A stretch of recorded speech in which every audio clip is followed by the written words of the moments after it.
Hi hello എല്ലാവർക്കും പുതിയൊരു വീഡിയോയിലേക്ക് സ്വാഗതം. ഇന്നൊരു റെസിപ്പി വീഡിയോ ആണ്. നമുക്ക് പെട്ടെന്ന് തയ്യാറാക്കിയെടുക്കാൻ പറ്റുന്ന ഒരു ചെറുപയർ കറിയുടെ റെസിപ്പിയാണ്. ചെറുപയർ കറിക്ക് എന്തൊക്കെ ഇൻഗ്രീഡിയൻസ് വേണമെന്ന് നമുക്ക് നോക്കാം. അതിനായി ഞാൻ 1 കപ്പ് ചെറുപയർ എടുത്തിട്ടുണ്ട്. അത് നന്നായിട്ട് 2-3 പ്രാവശ്യം വെള്ളത്തിൽ കഴുകണം. 1 സവാള ഇതുപോലെ നീളത്തിൽ അരിഞ്ഞത്, മുളക് പൊടി യൂസ് ചെയ്യാത്തത് കൊണ്ട് ഇത് ഒരു 3-4 നിങ്ങളുടെ ഇഷ്ടത്തിന് പച്ചമുളക് കീറിയിടുക. പിന്നെ കുറച്ച് ഇഞ്ചി. ശേഷം ഒരു കുക്കർ എടുക്കുക, അതിലേക്ക് കഴുകിയ ചെറുപയർ ഇട്ട് കൊടുക്കുക.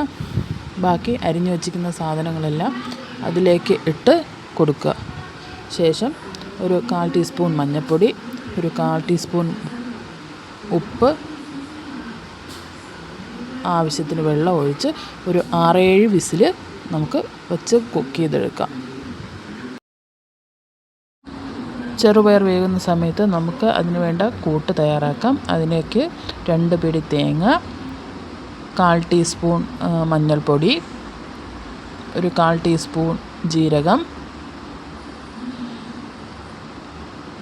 പിന്നെ ആവശ്യത്തിന് വെള്ളം ഒഴിച്ച് നമുക്ക് നന്നായിട്ട് അരച്ചെടുക്കാം. അരച്ച കൂട്ട് മാറ്റി വയ്ക്കുന്നുണ്ട്. അതിനുശേഷം കുക്കറിൽ വെന്ത ചെറുപയർ നമുക്ക് മറ്റൊരു പാനിലോട്ട് മാറ്റി സ്റ്റൗ ടോപ്പിലോട്ട് വയ്ക്കാം. കണ്ടോ, നന്നായിട്ട് വെന്ത് കിട്ടിയിട്ടുണ്ട്.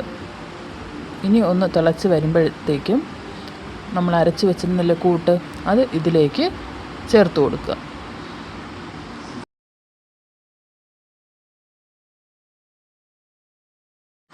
അരച്ച കൂട്ട് ഇതിലേക്ക് ചേർത്ത് കൊടുക്കുന്നതോടൊപ്പം മിക്സിയിൽ കുറച്ച് വെള്ളം കൂടെ, ചൂട് വെള്ളം കൂടെ ഒഴിച്ച് ഇതിലേക്ക് ചേർക്കുന്നുണ്ട്. ഇതിൻ്റെ കൂട്ടത്ത് ഉപ്പ് ആവശ്യമാണെങ്കിൽ ഇട്ടോണേ, എനിക്ക് കറക്റ്റായിരുന്നു. എന്നിട്ട് നന്നായിട്ട് മിക്സ് ചെയ്ത് നമുക്ക് ഇതിനെ കുറച്ചുകൂടെ കുറുക്കിയെടുക്കാം. ഒരുപാട് നേരമായിട്ട് കുറുക്കിയെടുക്കണ്ട, തണുക്കുമ്പോൾ കുറച്ചുകൂടെ കട്ടിയാവും. ഇനി നമുക്ക് ഇതിലേക്ക് താളിച്ചൊഴിക്കാം. അതിന് വേണ്ടി ഒരു പാന് അടുപ്പത്ത് വെച്ചിട്ടുണ്ട്. അതിലേക്ക് കുറച്ച് വെളിച്ചെണ്ണ ഒഴിച്ചു കൊടുത്തു. അതൊന്ന് ചൂടായി വരുമ്പോൾ നമുക്ക് കടുക് ഇട്ട് കൊടുക്കാം.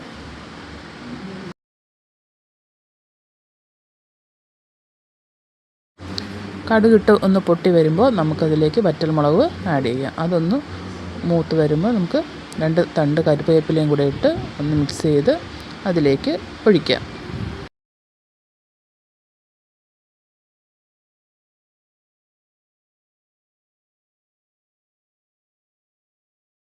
താളിച്ചൊഴിച്ച ശേഷം നമുക്ക് ഒന്ന് ഇളക്കി കൊടുക്കാം. നമ്മുടെ ചെറുപയർ കറി റെഡിയാണ്. സൂപ്പർ ടേസ്റ്റാണ്. ചോറിനും പുട്ടിനും ഒക്കെ കഴിക്കാൻ പറ്റിയ ഒരു കറി കൂടെയാണ്. നിങ്ങളുണ്ടാക്കി നോക്കിയ ശേഷം നിങ്ങളുടെ അഭിപ്രായം കമൻറ്റ് ബോക്സിൽ അറിയിക്കണേ. Thanks for watching.